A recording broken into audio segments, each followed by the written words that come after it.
Okay. You ready? I'm not sure it's in focus. Is it in focus? Scraping my stuff out really.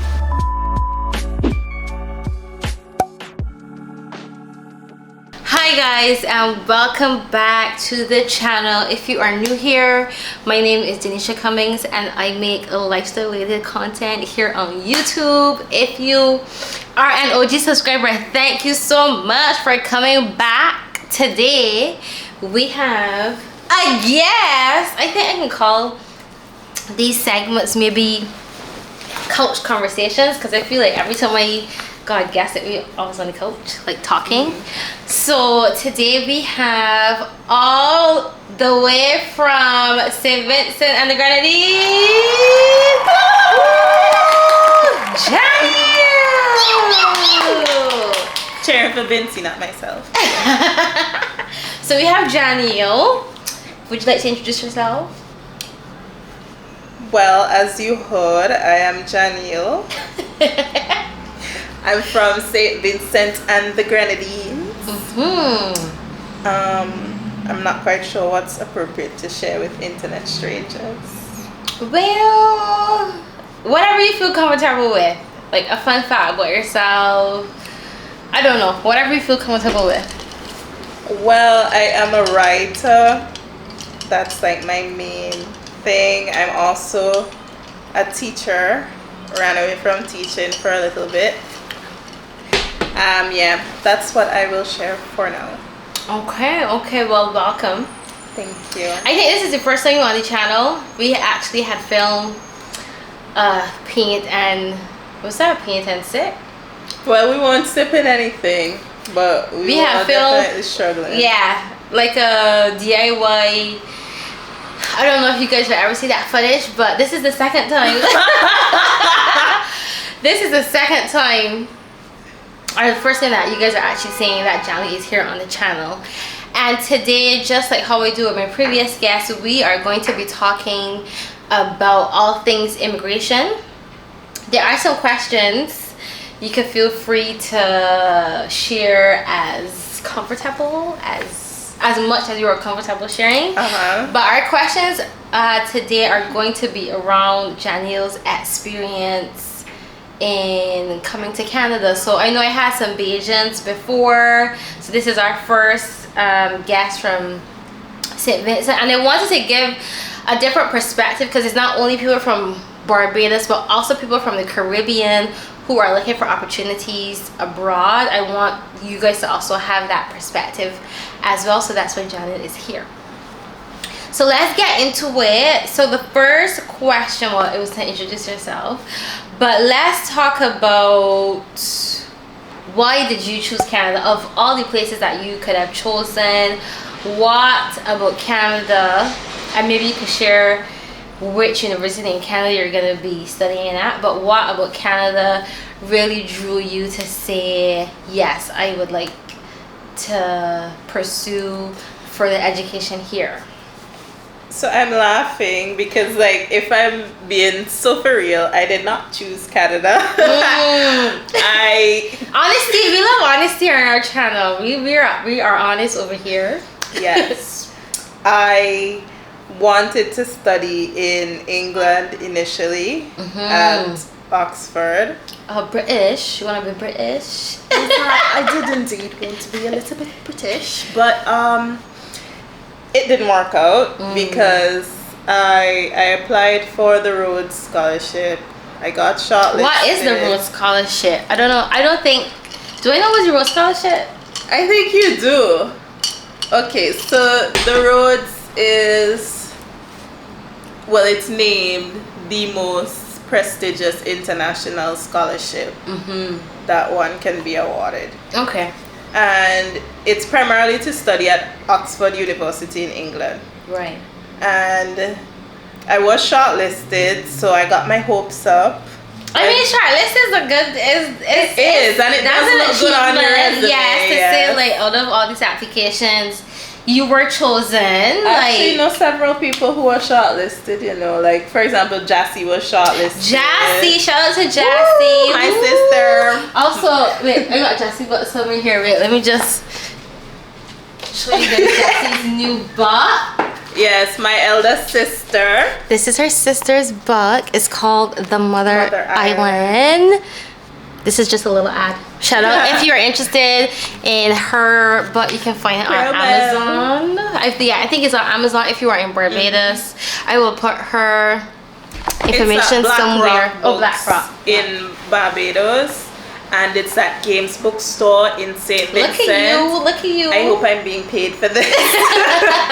But yeah, Jassy, I don't know if you know this young lady, Sapphire. Yes, she was Safi. also I remember her.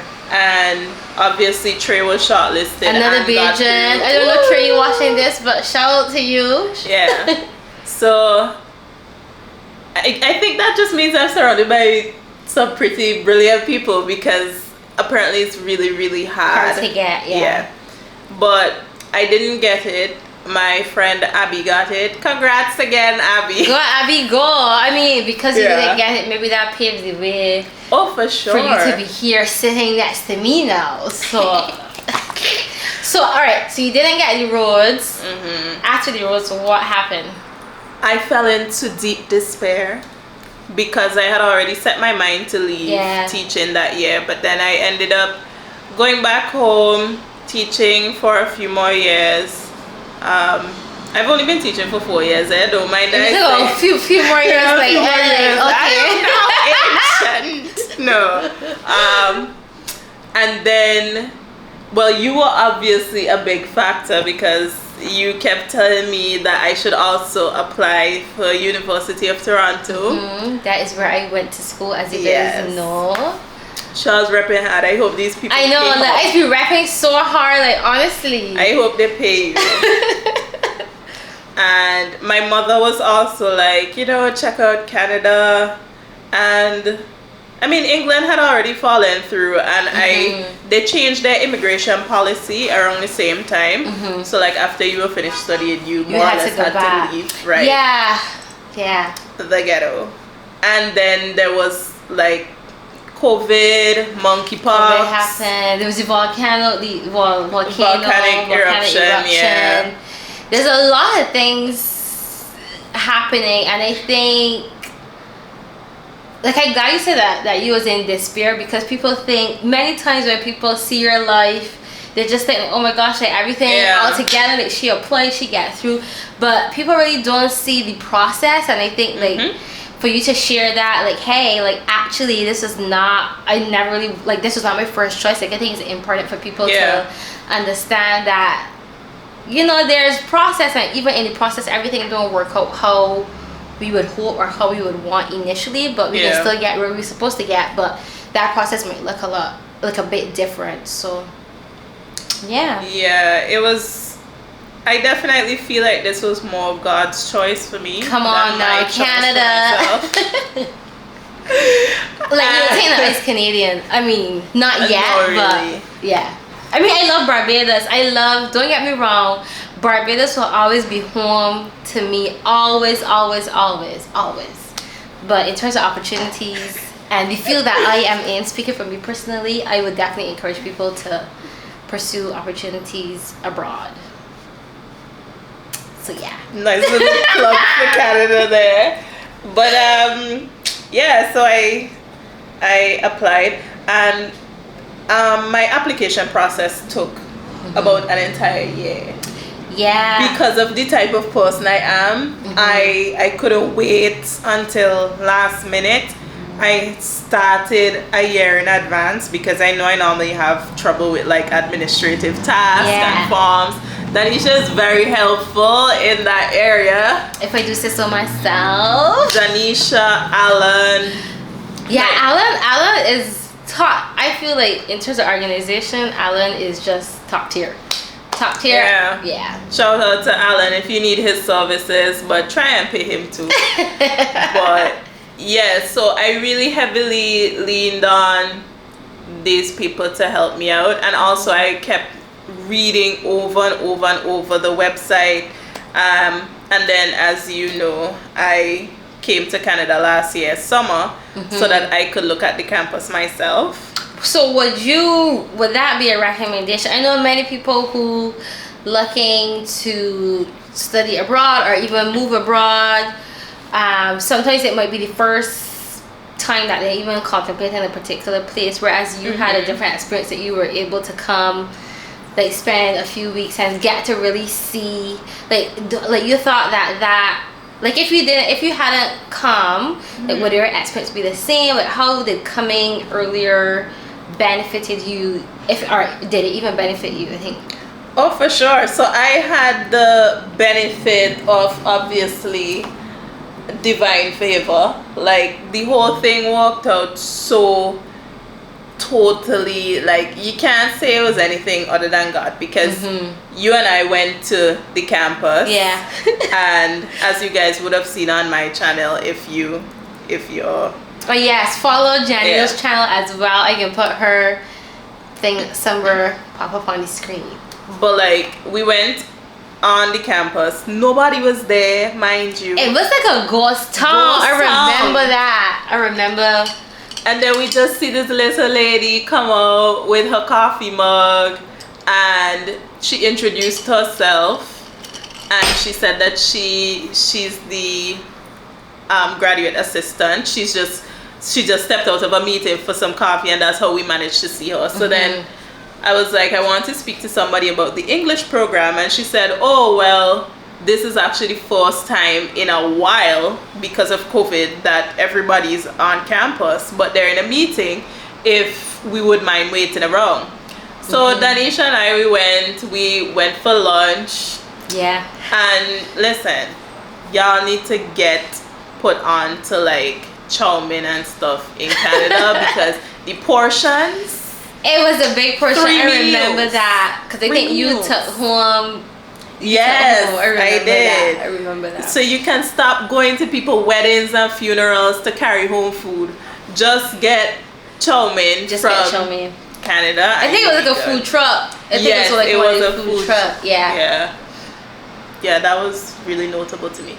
But yeah, so we came back, and then the lady came, and I spoke with her, and I was able to get some really good insight in terms of what my living experience should be like, what expenses I can expect, what the school can offer me in terms of their program and everything. And I was like making notes and all of that, and then the lady I was speaking to, she actually gave me the email of the director of my program.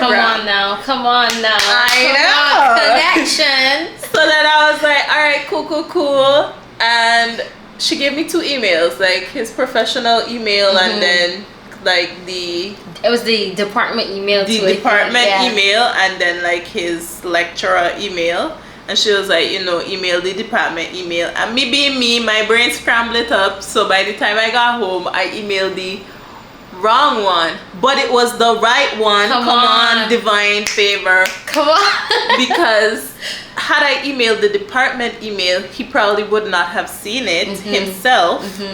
But he saw the email in his faculty inbox, and then he suggested an online meeting, and the online meeting went very well. He told me that all I need to do now is apply. So then that further kind of fueled my motivation to apply for U of T. Yeah. Okay.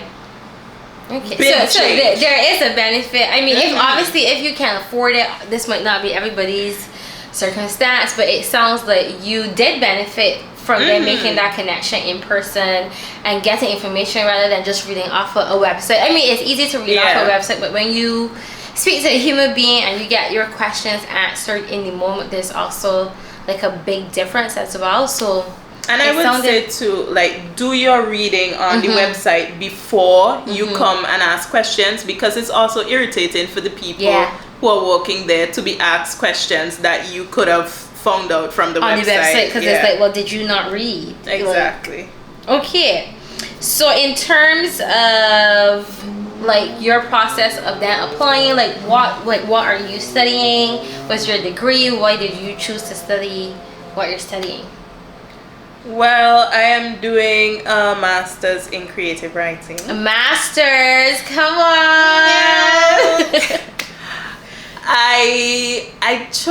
to study this because I've always been in love with writing ever since I could hold a pen. Was there, because I know we in terms of the Caribbean contest, was this program offered at not UFT, UE, yeah, University of West Indies? Oh, so it was not they offered. recently implemented a creative writing program. I did do a creative writing course at UE. It was creative writing prose, but in terms of having a separate degree, there was not one while I was there.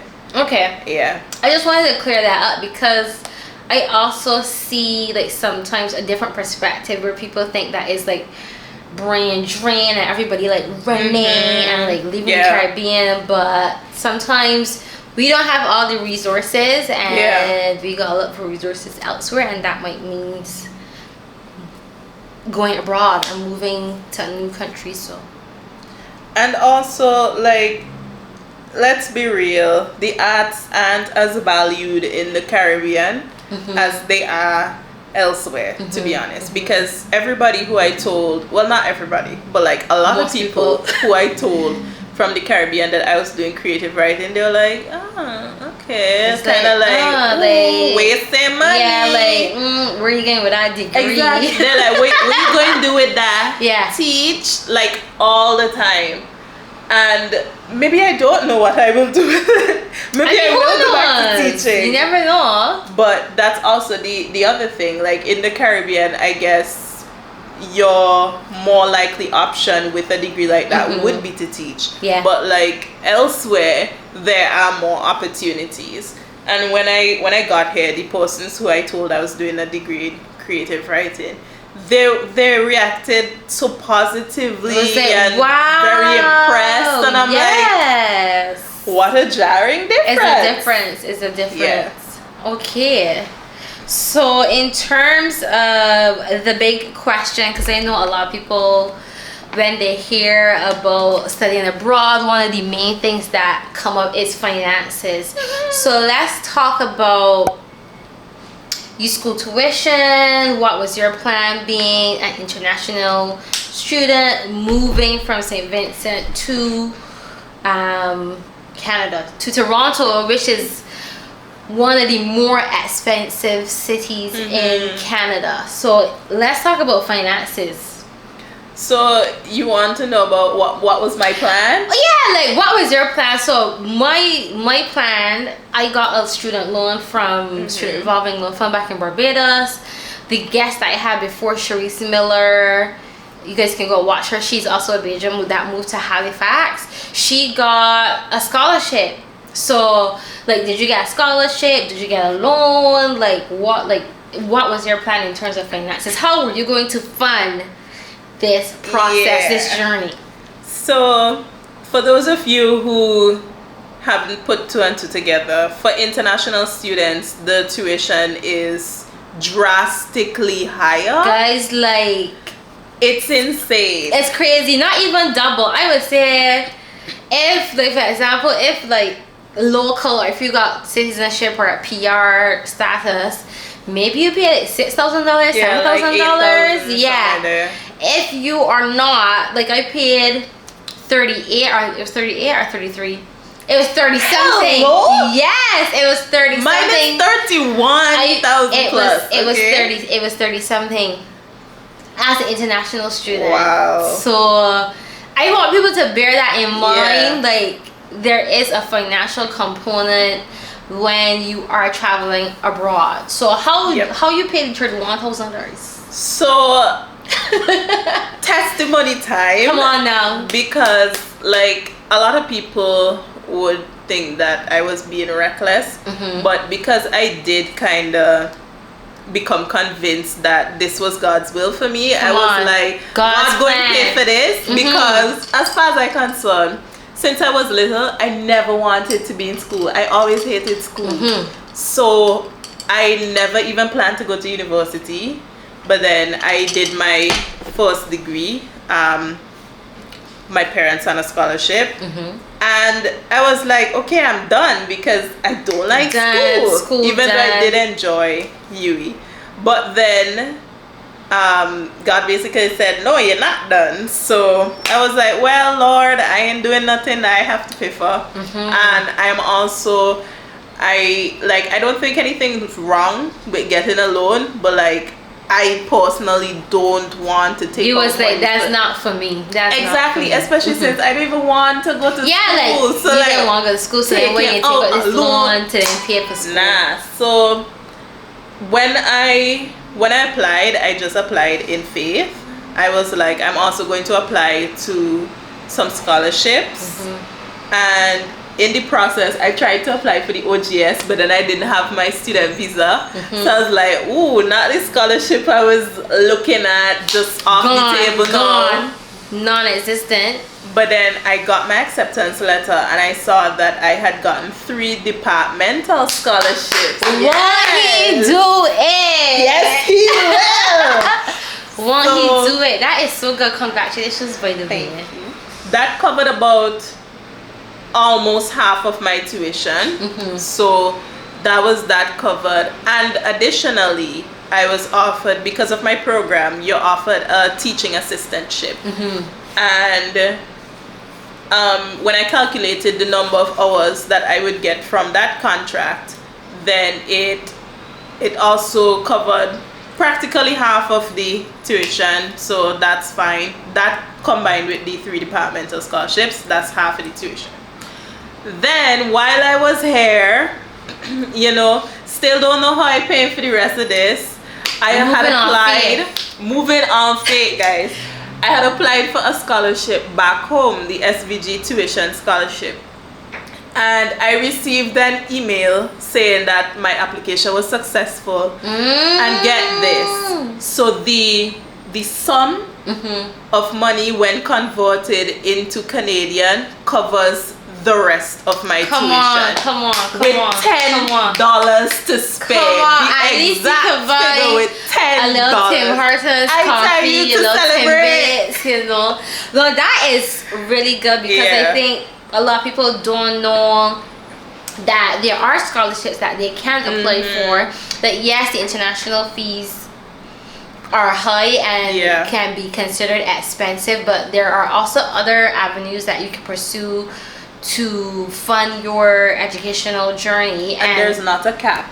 And there's not how many scholarships you can get at any one so time. You get the 3 it was how much scholarships from UFT? So 3 from scholarships, them, and then 1 from back home. 1 from back home, and the teaching assistantship. So 4 scholarships, and basically the teaching assistantship is assistantship. I don't sound like a assistantship. Okay, basically the teaching assistantship is like a job, so you do also have an income coming in. So 4 scholarships overall and a job connected to the program. Like, tell me that's not God. Like, I can't, because it is.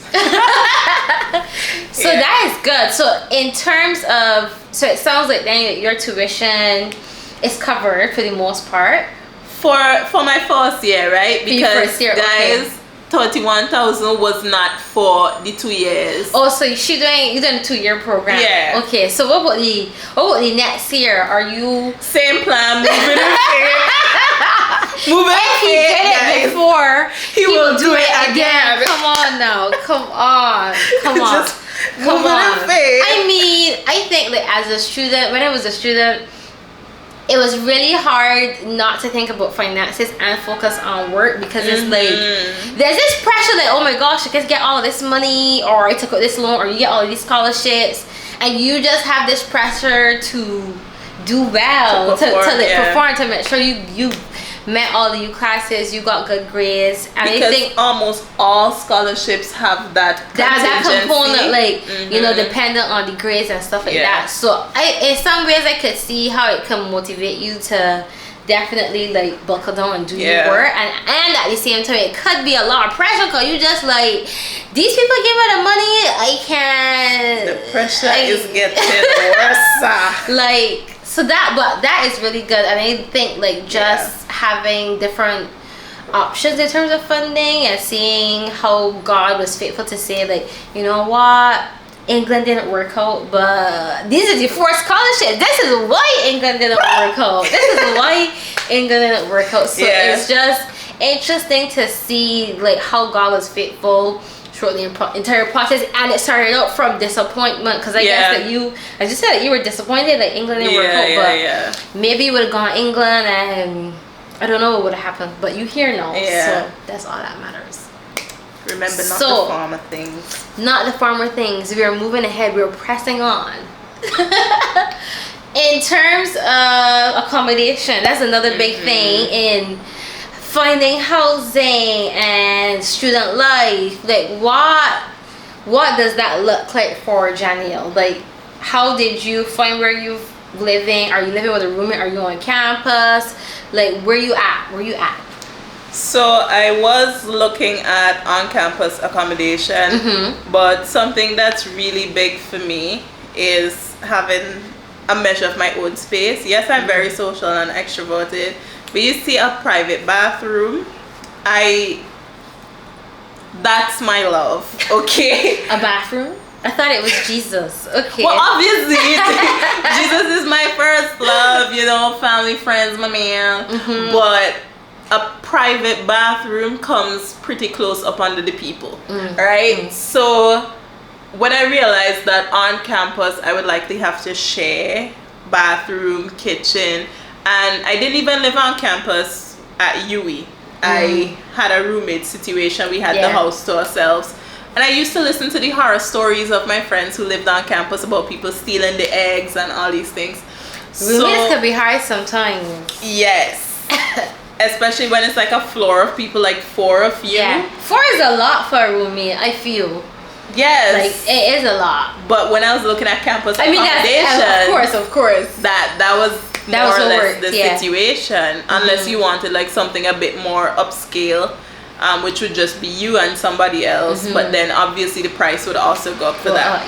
So I obviously turned to Tanisha, resident Canada expert. I am not immigration consultant. Like, I think people really do think that you work with immigration. I'm so serious, and like the questions, and of course I ain't like putting anybody down for asking questions, but there's just some questions that I just really don't have the answer to, and you know, when people do reach out, I provide them information as best as I could, but yeah, it's just be like,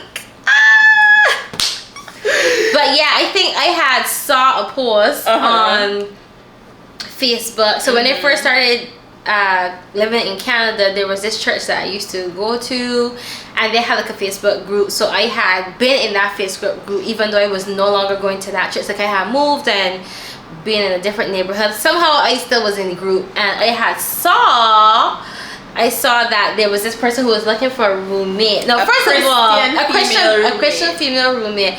First of all, time out here, the price or the cost of renting in Canada, especially Toronto, is absolutely wild, especially given coming out to the pandemic and you know how many people are then being accepted, like through school, through different processes in terms of immigrating here.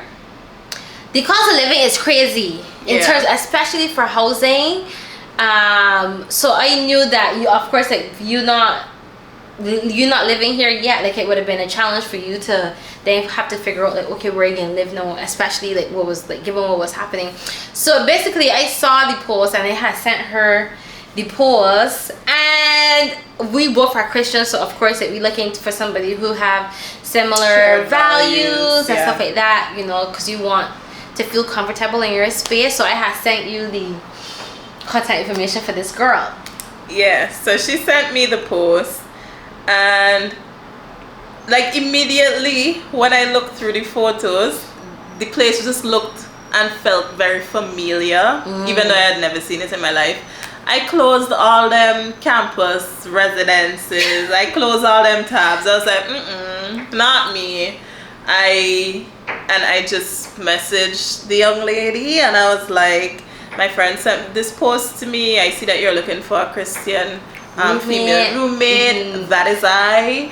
Let's you know, get to know each other. She suggested a couple of video calls. We had prayer sessions together and stuff, and we prayed about living together because we had to get God's approval, because when you're supposed to be following God and then you do things without his approval, generally they fall apart. And being in a new foreign country, I had to make sure that my living situation was solid. Yeah. Because I didn't want to end up living with like a low-key psycho or like somebody who was like racist or you know, so there are a lot of things to consider, and turns out that she was an excellent choice. So thank you very much. You're welcome.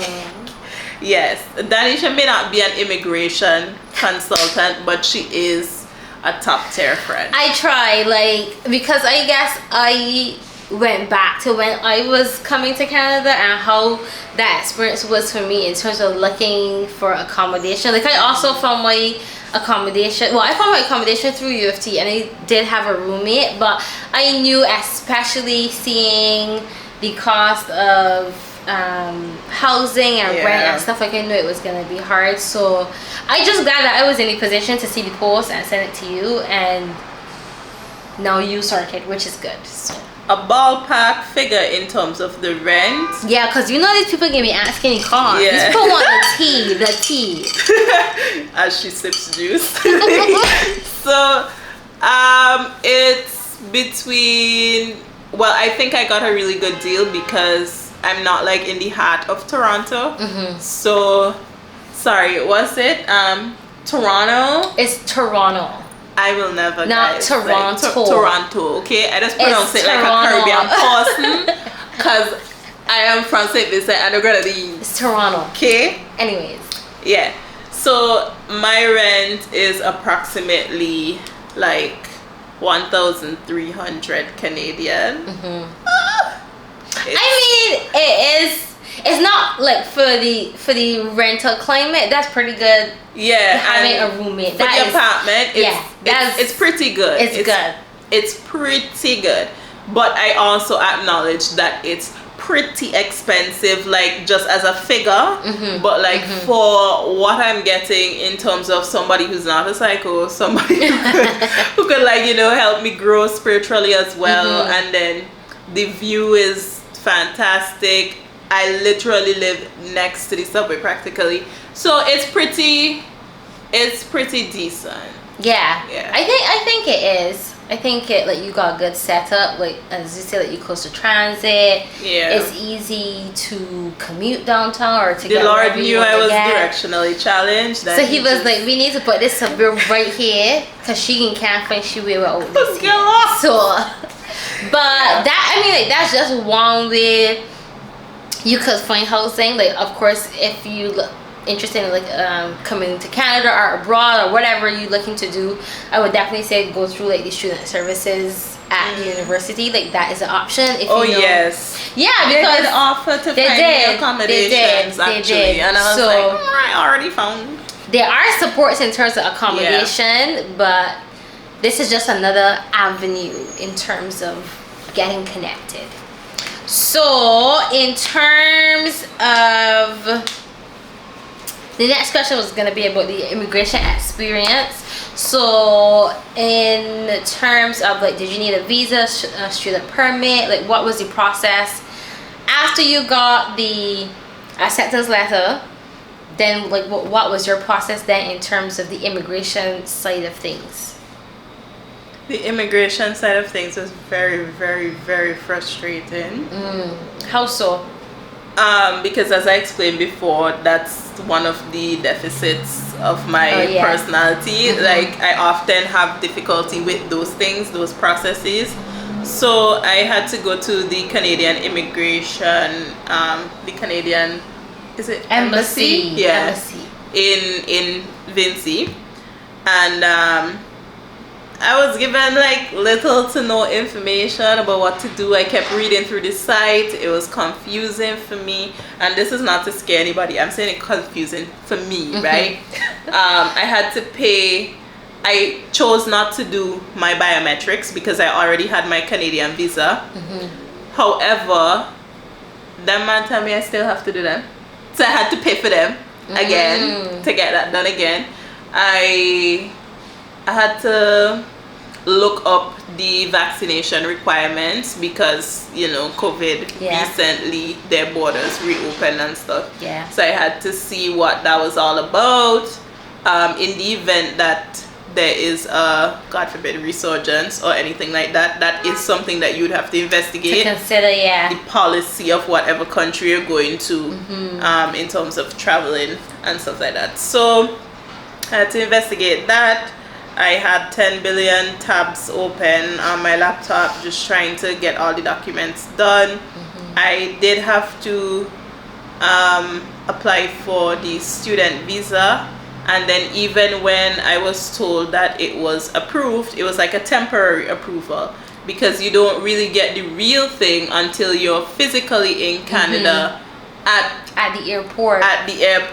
Then is when they make the real decision of whether or not to approve you. Yeah, and I think so for Barbados, I think for Barbados you just need to apply for the study permit, but it sounds like for Vincy you have to have a student visa, or was I don't know. No, I think so. I already had my visitor's visa. Right. Yeah. I think maybe that might be the difference because I believe that Bajans don't require a visa to come to Canada. So I guess the process then is a bit different. So I never applied for a student visa, or I never had any visa outside of the US. But is it? But then is a study permit I have. Maybe it's a study permit. I think it's a study permit. Maybe you're just calling it the wrong thing. Yeah, it is just be saying student visa like. It's a study permit, girl. It's a study permit. Yeah. But like I had my Canadian visa before, right? But then I got my study permit. So you applied for the study permit. Okay. Yes. Similar process to the Bajans. You also applied for a study permit. Okay. So then you said you got then the physical study permit once you got to Pearson International Airport. Yes. And the line was surprisingly very short. I went up to the counter and one of the most important questions that they ask you is how do you plan to pay for your tuition, because they're just there, right? I was 2 seconds away from being like, the Lord will provide, but these people are like, we don't want no brokies. No, that's not a real. I mean, it is a real answer for those who know. Yeah, but y'all don't do that. Yeah, I had to get basically. I got a bank statement from my father saying that this man could help support me. I had my acceptance letter with the 3 scholarships, with the TA ship, and I also had a bank slip from my teaching job back home because I left on study leave. So the way study leave works in St. Vincent is that you still get your full salary for the first year, and then for the second year you get half of your salary. So I presented these documents as basically my plan for how I would fund myself, because it's not only about tuition, it's also about how do you expect to live, how do you expect to survive in Canada.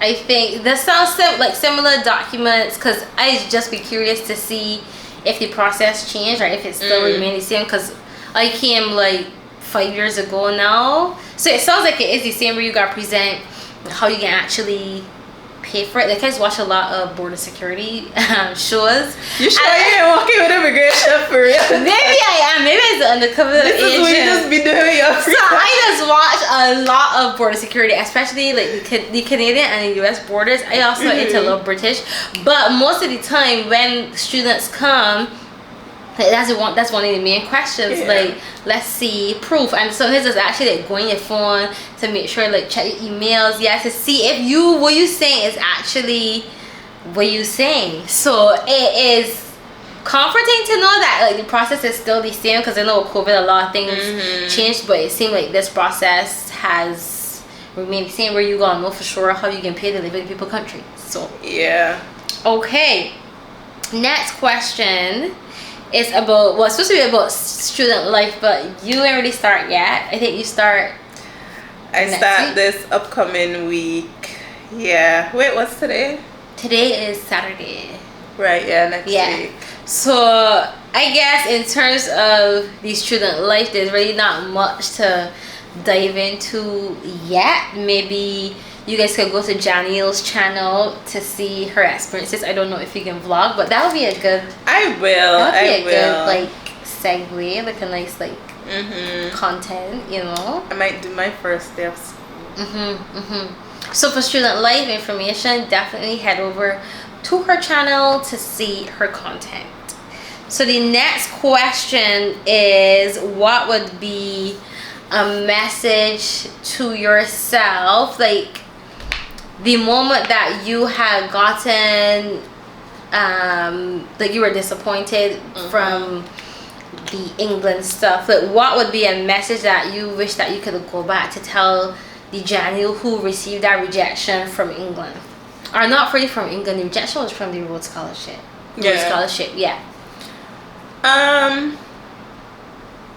Well, the first thing I would have told myself is sit at the table. There is space for you at the table. Come on now. No, like I mean literally, because like when I went into the room for the interview, all of the facilitators were sitting around the table, and there was an empty chair at the table, and there was an empty chair in the corner, and I went and sat in the chair in the corner, and everybody watched me like. This was at Rhodes. Yeah, everybody's like, this girl crazy, like this. Why you this just didn't come to the table? And I think that was even speaking to how I saw myself, because I didn't even think that somebody like me could ever be like shortlisted for the Rhodes. So then in a sense I didn't see myself as worthy of having a place at the table. So I would tell myself there's a seat for you at the table, and whatever is for you will not miss you, because after that I was deeply distraught. It was a string of disappointments, and that one was like the cherry on top, and I really did feel like I didn't have any plan. But you know, if God brings you to it, he will see you through it. So, and he has been doing that, and I eventually ended up exactly where I should have been. Yes, that's so nice, because I feel, especially like coming from the Caribbean, and then you thinking about that your dream seems so big. It's like me, like, can I be accepted at U of T? Like even when I went, like there was, what is called it now? It's got this word for it. I can't remember the word. It can probably come back to me. But then you think that you're not good enough. It's like this word for when you feel, oh my gosh. Anyways, you think that you are not good enough because it's like, I come from this little small island. Imposter syndrome. Imposter syndrome. Yeah, because then you feel like you are not worthy. Because your dream seems so big, so huge, and it's like I can't really see a path of how this is gonna work out. But it sounds like even despite of it, like reflecting, like you saw that you are worthy, and maybe not for maybe the Rhodes Scholarship at the time was not where God wanted you to be, and because that was disappointing, don't mean that you were not worthy at all. It just meant that. Delay doesn't mean denial. Come on now, come on. And then it wasn't like, it's not even anything that I did. It's literally all God. Yeah, it's like that was not for you, and that's okay. And it's nothing that you did or Rhodes did. It was just that was just not the path that you were supposed to take. And then seeing how everything else came into alignment for Canada, like it's just like, okay, this is what happens when I feel like I'm on the right path, or I feel like And I think too, I needed that like solid rejection in order to really pour into the students, because I didn't see any way that I was leaving teaching after that. So I really just started investing in the students as if I was not leaving, because part of me was afraid to get too close to them and then have to like Let jet go. off. Yeah. So I think that was also part of it. So I wouldn't like shortchange them. Yeah, Okay. that's the word. Okay. Any other messages to yourself, or that's where you want to leave it? And it's okay if that's where you want to leave it, because that's also like a lot to digest. Maybe somebody watching this and feeling the same way. The funny thing is, if I had the opportunity to go back in the past and talk to myself, I want myself about man. Oh like, gosh. No, but like not like any other topic. I don't think so, because I strongly believe that there are certain disappointments and like low moments that shaped me for the better. So I wouldn't even try to shield myself from that. So I'll be like, live your best life, girl, and don't spend money on that. Save your money. Save your money. Last question. This was a message to Bijan, but a message to Vincentians, a message to Caribbean people like yourself who is maybe looking to study abroad or looking to pursue a career in creative writing. Like, what would you say? Well, first of all, to my Vincy massives, we don't back down from nobody. Wait, boy. we are a resilient people. We are a bold-faced people. Even when it seems like a door is shut in our face, we don't just sit down and bawl. We get up and we push anyway. So even if it seems like your first plan doesn't work out, always have a backup plan. Even if you don't have a backup plan, it's fine. Keep walking towards your dreams, because at the end of the day, something must work out. Something has to give. It has to. And I think that ambition takes you a really long way. And ambition doesn't always have to look like leaving the country. You can be ambitious and do your part where you are planted. Because when you truly give of yourself to your country, people notice. And then when it's time for, you see, recommendations and references, manners and behavior carry you through the world. So when people can recommend you as like a hardworking person, you're focused, you give your all to whatever you're working in, those things go a really long way. In terms of for Caribbean people in general, it can be almost dehumanizing to leave from your small community where, you know, everybody has a face, everybody has a name, and everybody is warm, and you're not just a number. And then when you come to like somewhere like Canada where nobody checking for you, really and truly, honestly, it can be dehumanizing. I would say find community. Community is very important. Even if you're not a super social person, find those few core people who you can connect with.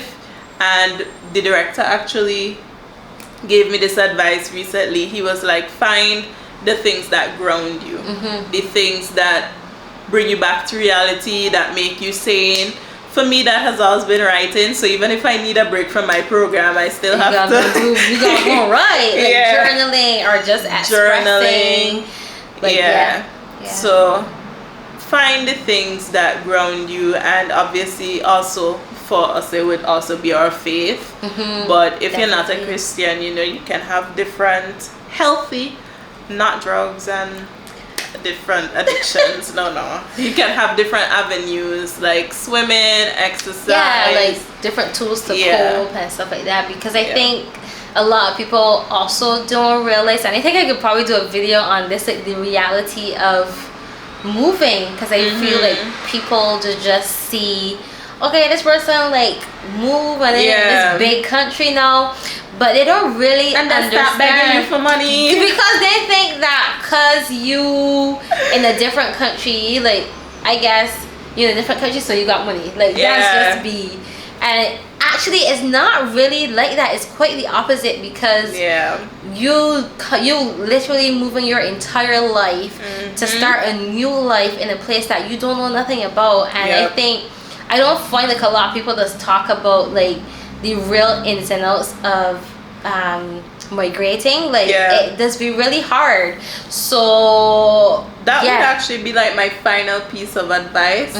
Always investigate the conversion rate, girl, and the taxes, cause I tell one then in Canada taxes is if this butt on the shelf is for $5, when you get to check out you about to see $7.99, $2.99 tax, dry soap, and that is on everything. So you gotta be mindful. Like, let me just have some extra cash. Let me just have some extra in terms of you budgeting and stuff. So, and if you could not afford it home, don't come Canada or anywhere else to try to act like you balling out. Then you have to go hungry for 3 days, and it's not because you're fasting. Don't do that.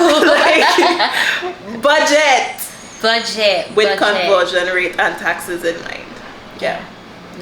Well, thank you so much, Janielle, for coming, for helping me with this segment of Couch Conversations. I can actually name it that. But no, I just think it was important just to hear your story and hear how you went basically from disappointment to destiny. Oh, that's period. That was good. No, because I think like what I want, like my intent with these videos is just so people could get a glimpse into reality, into not what they're saying on social media, not what they're saying on Instagram, because as we all know, people post the highlight reels on social media. Exactly, but what I really wanted to do is to bring people into the realness of the process, and really for them to see, this is kind of what is also in addition to the picture that I post. This is also what I experiencing. So thank you so much for just being willing, for being vulnerable, and get ready for the Dan and Jan Toronto content. I'm telling you that you're gonna be lit. But I'm so excited just to have you here in Toronto. I'm excited to be here, and I will see you guys in my next video. Thank you guys for watching. Bye. We got that was good. We gotta do a thumbnail. That is all spaghetti. We gotta do a thumbnail. So I could do a thumbnail, I could do it with a video, and then it's just like I could just crop it, or I could just do a picture. Actually I can just do a picture.